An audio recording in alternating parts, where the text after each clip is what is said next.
Programa Visão Espírita. Apoio.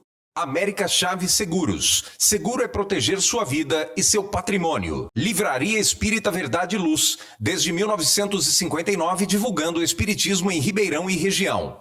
New Face Centro de Beleza. Há 20 anos trazendo o melhor da beleza para você.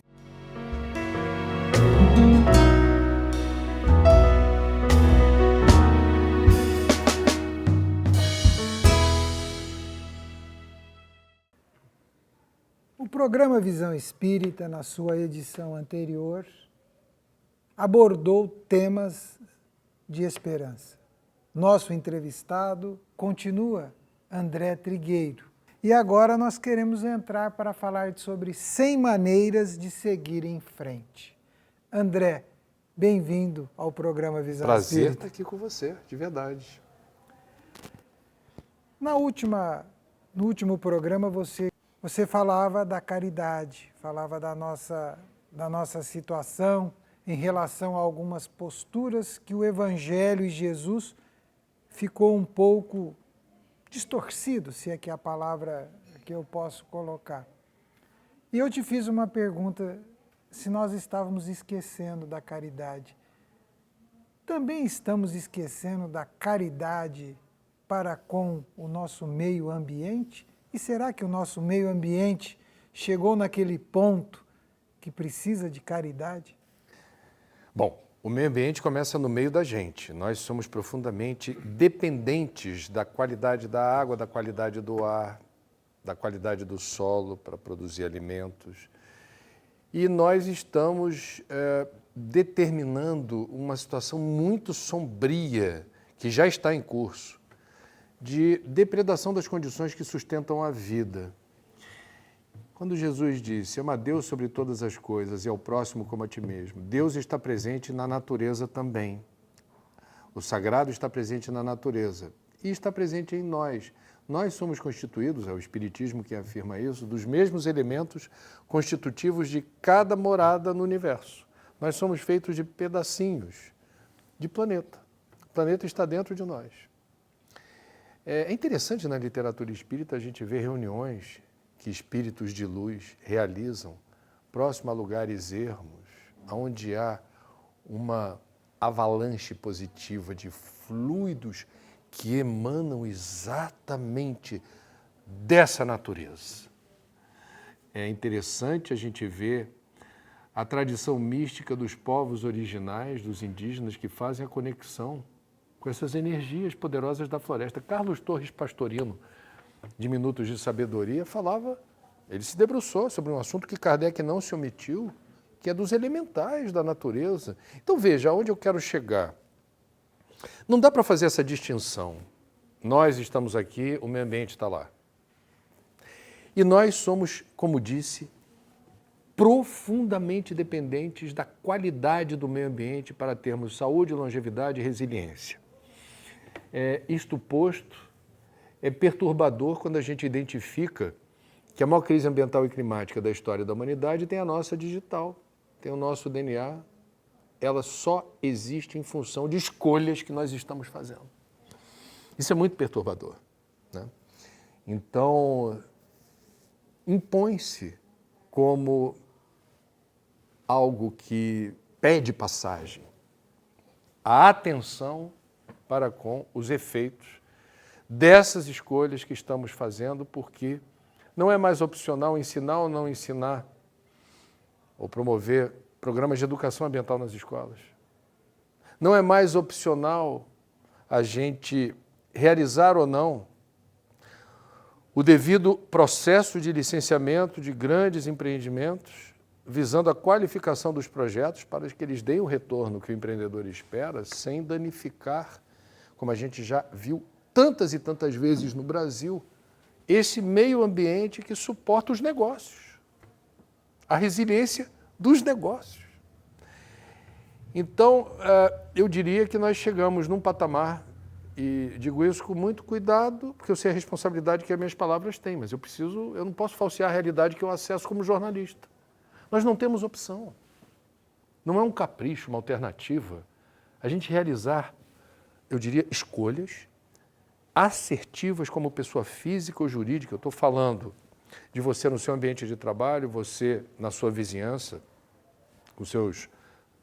no seu condomínio, você sendo membro de uma instituição espírita, aonde você estiver, com quem você estiver. É o nome do livro que eu lancei com Adeilson Salles, O Grito da Terra. A Terra grita, a gente precisa aprender a escutar esse grito. Porque, em última instância, é um grito que brota de dentro de nós. E aí temos o agravante, se me permite. Veja, no momento que a gente mais precisa fazer uma correção de rumo, uma guinada na caminhada, na jornada que a gente tem, para conciliar nossos interesses com a disponibilidade de recursos do planeta, né? Tem uma questão dada no capítulo da Lei de Conservação que Kardec pergunta: por que a Terra não oferece ao homem sempre o necessário? E a resposta da espiritualidade é: a Terra ofereceria ao homem sempre o necessário, se com o necessário soubesse o homem contentar-se. Isso é do século XIX. Bom, e aí nós estamos deslumbrados, perdoem, parece um clichê, já ouvi isso antes, mas tem que ouvir.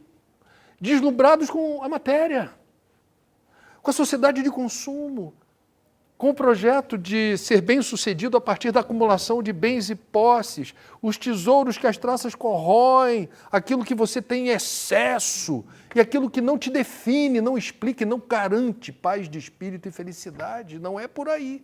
Estamos na matéria? Precisamos da matéria.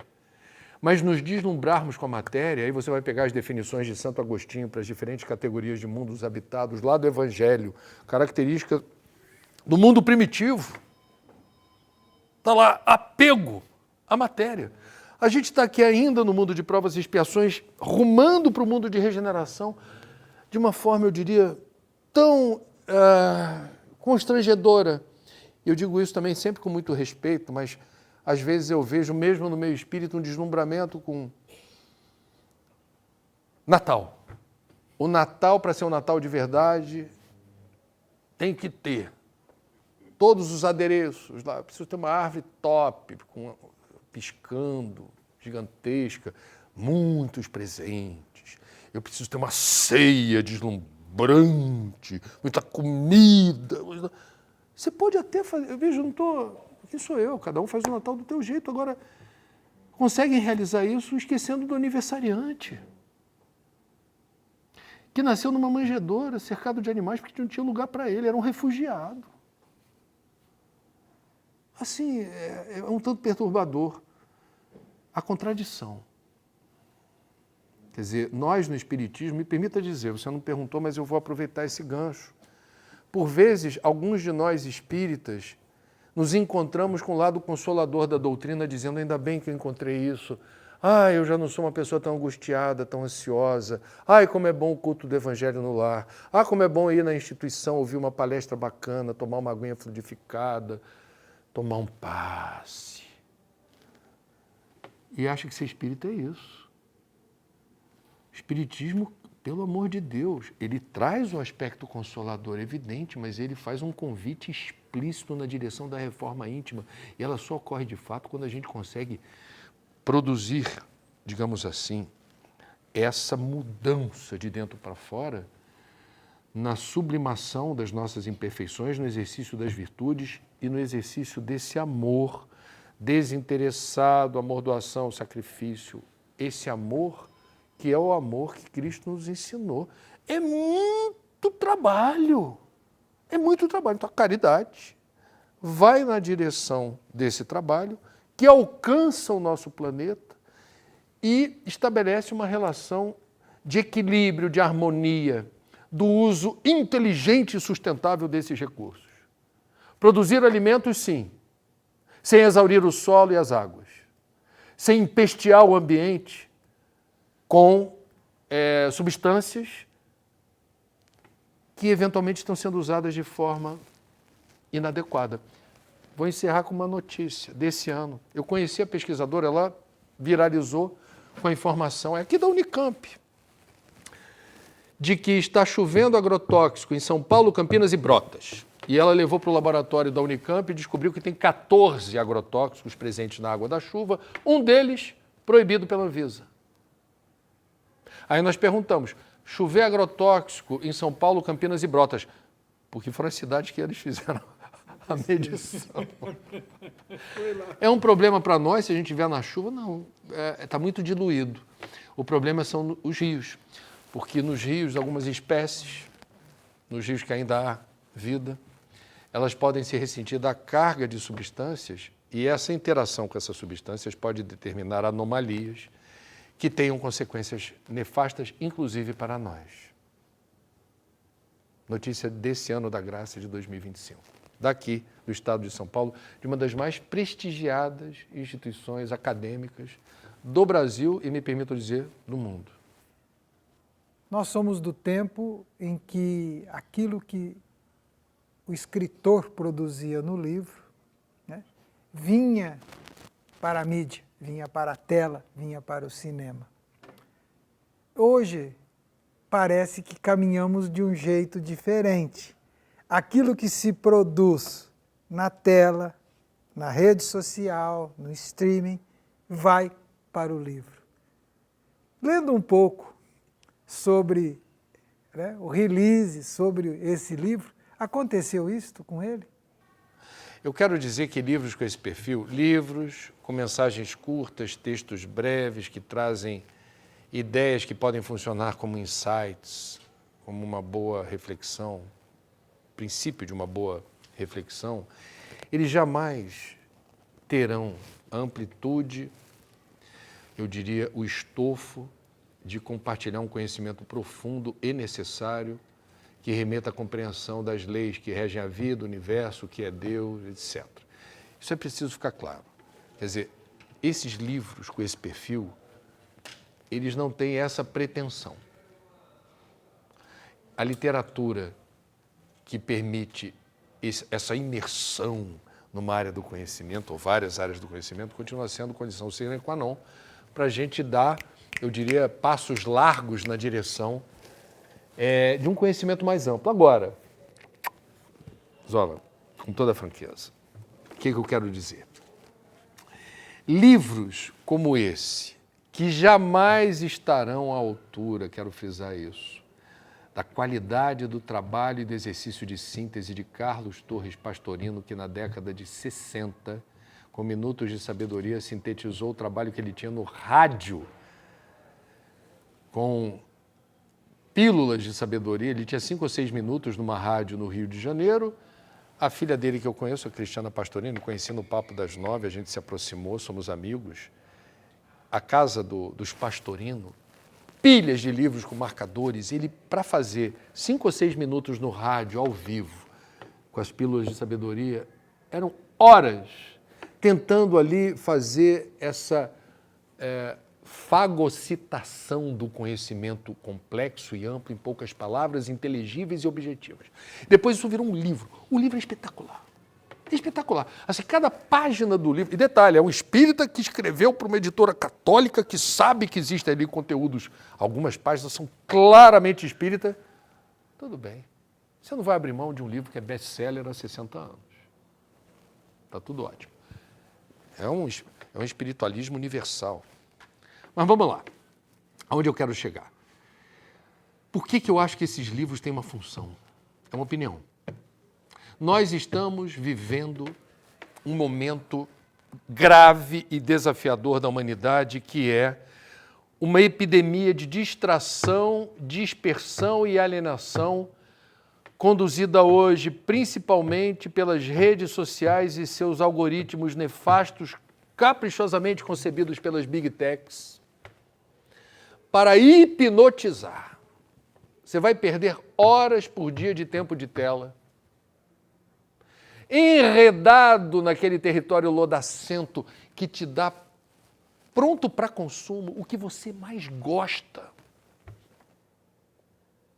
É algo impressionante. A gente fica falando das crianças e adolescentes. Nós, no algoritmo, se você não tiver ali um senso crítico, você fala, chega, eu não quero mais ficar vendo isso, porque o algoritmo já descobriu o que eu gosto. E quando eu abro a rede social, já vem cascatas de vídeos ou informações ou mensagens condizentes com o que eu gosto, com o que me dá prazer, com o que o algoritmo já me decifrou. É sério isso. Muito bem. O Brasil, e isso é pesquisa, está lendo cada vez menos. Cada vez menos. Aonde eu quero chegar com a função dos livrinhos com mensagens rápidas? Pode não ser assim, mas é como eu vejo. Eles funcionam como algo que no pouco tempo que a gente ainda dedica, muitos de nós, a alguma leitura, ele vai dar um break, é um curto-circuito. Como o mercado gosta de falar, um circuit breaker. A bolsa está despencando, aí tem um recurso lá. Aperta o botão. O que aperta? Interrompa os negócios. Pum! Por quê? Porque senão você quebra, vai ter um crack de 29, Sim. uma bolsa de Nova York. Eu acho que esses livros têm um poder que é o seguinte: primeiro você bota no bolso e leva para qualquer lugar. Tá com uma vibe esquisita, tá com uma sintonia ruim, tá vibrando numa frequência baixa, não tem magia, tem sintonia. Pouco tempo, breve consumo de tempo e energia, estabeleci uma conexão no que deu. E aí tem algo que o Espiritismo não se debruça, eu vou pedir vênia aqui, que são as chamadas artes divinatórias. Isso vem de longe do I Ching, 5.000 anos atrás. Dizem, o povo do tarô, quando joga uma carta, também tem uma questão de você, é como se você... Culto do Evangelho no lar, abra ao acaso o Evangelho. A arte divinatória é isso, é transferir para um livro como Evangelho uma energia e você vai abrir a página, que na nossa crença, no Espiritismo, entendemos que não era para abrir outra. Aquela página, em certa medida, é a página adequada para mim hoje. Abra ao acaso uma página com mensagens curtas e vê no que vai dar. Isso pode ser algo interessante, especialmente no momento que eu tentei, em poucas palavras, descrever a turbulência psicosférica, as emanações de baixíssimo teor vibratório em função eu diria, dessas ideias ou sensações que no final de uma encarnação somadas, é possível que boa parte de nós, ao desencarnar, o nosso guia, quando tivermos permissão de encontrá-lo e perguntarmos como foi, ele vai olhar assim, poderia ter sido melhor. Deixa eu te mostrar o extrato aqui do tempo que você desperdiçou e a sua energia, fluido vital que você consumiu aqui, e isso não ajudou você a se conhecer, a promover a sua reforma íntima, a entender melhor o mundo que você estava vivendo e a contribuição que você poderia dar para você e para esse mundo. Papo das 9 tem quanto tempo? 1 hora. 1 hora. Há quantos anos? Já temos 5 anos e meio. 5 anos e meio. Exige de você uma disciplina Total. total. E pontualidade. E você vai entender, Zora, eu sei que vai. Centro Espírita não tem que ter hora certa para palestra pública. Por quê? Porque a gente sincroniza com o plano espiritual, que também tem o que fazer. Claro. Então, quando eu marco o Papo das 9, eu peço, pelo amor de Deus, apesar das minhas muitas imperfeições, limitações, tudo que eu tenho de ruim, estou marcando uma hora certa aqui, torcendo, pelo menos para a pontualidade ajudar. Pode chegar. Como é? Porque parte desse livro nasce do que você considera, explica no Papo das 9. Também. Nasce lá também. Isso. Qual é a fonte para esse Papo das 9, a inspiração, a intuição dos temas? Boa pergunta. Eu vou direto na resposta. Promoção da saúde psíquica e emocional. Ele nasce no auge da pandemia, quando a gente vivia o isolamento social, sem vacina, alta taxa de mortalidade pela Covid, medo. E sem poder ter contato com amigos ou familiares. Eu tive que me apartar da minha mulher e das minhas filhas, porque eu, como jornalista, eu estava inserido na categoria de serviço essencial. Eu continuei indo trabalhar na rua, continuei tendo com máscaras, precauções todas, fazendo o meu trabalho. A minha mulher estava inserida no grupo que teria complicações, comorbidades. Minhas filhas, a mesma coisa, a gente então se separou. Eu já tinha escrito, em 2015, um livro sobre prevenção do suicídio, conversando com muita gente da área, Psiquiatras, psicólogos, descobri a categoria da suicidologia, lendo relatórios da Organização Mundial da Saúde, da Organização Pan-Americana de Saúde. Nossa, fizemos essa imersão. Eu tive a clareza, Zola, que nesse momento, o isolamento social, a alta taxa de mortalidade, sem previsão de vacina, a gente estava numa, eu diria, encruzilhada. E que ia agravar, eu diria, os estados de psicopatologia. Joana de Ângeles, pela psicografia de Divaldo, tem uma ideia que eu acho maravilhosa, assim, todos nós, sem exceção, oscilamos ao longo de um dia estados de sanidade e insanidade. É interessante. Nessa época, você falou de intuição. A minha percepção clara era: a gente vai promover um estrago no psiquismo das... Essa situação, ela é muito deletéria. Surgiu a ideia, muito rapidamente, de ocupar esse espaço. Quem entende de rede social falou: mais de 3 minutos de rede social ninguém vai te ouvir. Não tem paciência para ouvir alguém mais de 3 minutos. Está todo mundo rapidinho. Eu falei: ok, eu vou falar 1 hora. Quem quiser que acompanhe. Eu preciso ocupar esse espaço porque a gente está desidratado de contato, abraço. Nós somos latinos, a gente conhece um estranho, já está abraçando. Especialmente nós, de sangue latino, a gente sofreu muito com isolamento social. Então, nasce o Papo das 9 com a hora certa, abrindo no início dos trabalhos minutos de sabedoria ao acaso para fazer uma reflexão, indicando literatura que me parecia adequada para a gente ler. Olha, você não está podendo trabalhar, você está dentro de casa, está esperando vacina, o noticiário está pesado. Leia, liberte-se, instrua-se, vai buscar inspiração através de outras possibilidades que o livro oferece, indicando projetos, campanhas que estão vinculadas a entidades respeitadas pelo serviço de caridade que ficaram também em apuros, e depois a interação com o público mandando perguntas ou questões para a gente fazer esse bate-papo. Terminou a pandemia, a vacina nos salvou, tivemos a chance de fazer a retomada da rotina, mas a necessidade, penso eu, da promoção da saúde psíquica e emocional continua na prateleira de cima. E a gente continuou. Por falar na necessidade, eu quero linkar com uma situação que você colocou de forma muito veemente, né? E muito crítica às redes sociais. Sim. Né? Dentro disto, e caminhando para o encerramento desse programa Visão Espírita, já te agradecendo, que sugestão você nos dá que nos ajude, porque nós vamos ter que viver no mundo, sem ser do mundo. Mas como sem ser do mundo, se eu faço parte deste mundo, e para este mundo vim, porque deste mundo dependo para evoluir?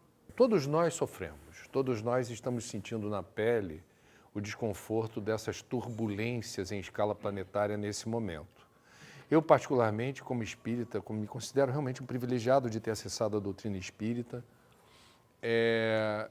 Os 2 últimos capítulos da Gênese, para mim, são muito consoladores no sentido de fazer... Kardec ali faz exatamente uma digressão sobre a nova era e sobre o que seria a humanidade em tempos de regeneração e reporta exatamente uma série de situações que estaríamos vivenciando já há algum tempo, mas que agora parecem estar alcançando um ponto, se não de culminância, mas um ponto de fervura que muitos de nós sentimos. Isto posto, sinceramente eu acho importante que as pessoas busquem alguma explicação que lhes faça sentido no território da espiritualidade. Se não é no espiritismo, não tem problema. Se você encontrou em outra tradição as respostas que você procura, siga esse caminho. Pobre daquele que está só escorado nas questões que aludem ao que os sentidos humanos materiais reportam, porque aí realmente a gente fica exposto de uma forma mais aguda aos efeitos dessa turbulência. Eu tenho isso também, eu gosto da forma como você instiga, falando de intuição. A passagem do Evangelho que mais vem à minha cabeça, e não é de agora, há muito tempo, é o vigiai e orai. Ou seja, quando a gente lembra Paulo escrevendo aos Hebreus, falando que estamos cercados de nuvem de testemunhas, né? Quando a gente lembra Jesus chegando na comunidade onde havia uma pessoa que a cidade não, aquele agrupamento humano tinha prevenções, porque alguém endemoniado. E Jesus perguntou, qual é o seu nome? Meu nome é Legião. A gente precisa estar atento à maneira como a gente emana, formas de pensamento, aonde está a nossa sintonia, aonde a nossa mente nos leva. E a gente precisa ser o condutor desse processo, assumir as rédeas desse processo. Vigiai e orai. Presta atenção no que você pensa, se resguarda, se refugia. Procura, eu pelo menos tenho essa necessidade com toda a franqueza, Zola. Eu trabalho muito, eu tenho muitas demandas, mas eu preciso do meu cantinho, eu preciso ter o meu silêncio, eu preciso do meu momento de meditação e prece. É o meu refúgio, é o lugar onde eu busco energia, proteção, sintonia positiva e eu peço ajuda. Não é feio pedir ajuda. E é digno quando a gente pede ajuda, não fugindo do mundo. E a ajuda aparece. Quer dizer, penso que faz parte da nossa jornada nessa encarnação, nesse planeta, que a gente não se omita, que a gente se posicione, sempre com respeito, sempre com a ética do cuidado. Mas a gente não se esconda e sermos protagonistas da nossa própria história, tendo a coragem de ser quem você é. Deus nos fez, cada um com a sua singularidade. Não tenha vergonha de ser quem você é. Não tenha vergonha do que você acha que é conveniente para você. Se você lá na frente errar, é o seu erro. E isso é maravilhoso, porque será o seu acerto em função do seu erro. Eu já sei o que não me convém, vou então por aqui. Isso é uma descoberta evolutiva, isso vigorará para a sua eternidade, a sua imortalidade, para todo sempre. Então, não é fácil não tem receita pronta não, né? A gente reencarna sem manual de instrução e o aprendizado faz parte. Tem um texto do livro novo, A Arte de Seguir em Frente, que é a gente assumir que a gente é imperfeito, não ter vergonha nem medo de dizer, não, você é imperfeito, eu sou imperfeito. Você erra? É, todo dia, muito. Nossa, e você fala assim? Falo, porque essa é a verdade. E a verdade haverá de ser o fiel da balança para a gente seguir em frente, descobrindo qual é o caminho certo. E o Salmo de Davi, para fechar, que quando a gente lembra assim, o Senhor é meu pastor e não me faltará. A tradução correta, muitos linguistas dizem, não é nada me faltará. O Senhor não me faltará. Refugia-te no coração do Pai. Siga em frente. Refugia-te no coração do Pai, como sugere o André Trigueiro. No primeiro programa falamos da esperança. Chegamos ao término do segundo programa com 100 maneiras de seguir em frente. Afinal de contas, temos esperança. Até o próximo programa Visão Espírita. Programa Visão Espírita. Apoio. América Chaves Seguros. Seguro é proteger sua vida e seu patrimônio. Livraria Espírita Verdade e Luz. Desde 1959, divulgando o espiritismo em Ribeirão e região. New Face Centro de Beleza. Há 20 anos trazendo o melhor da beleza para você.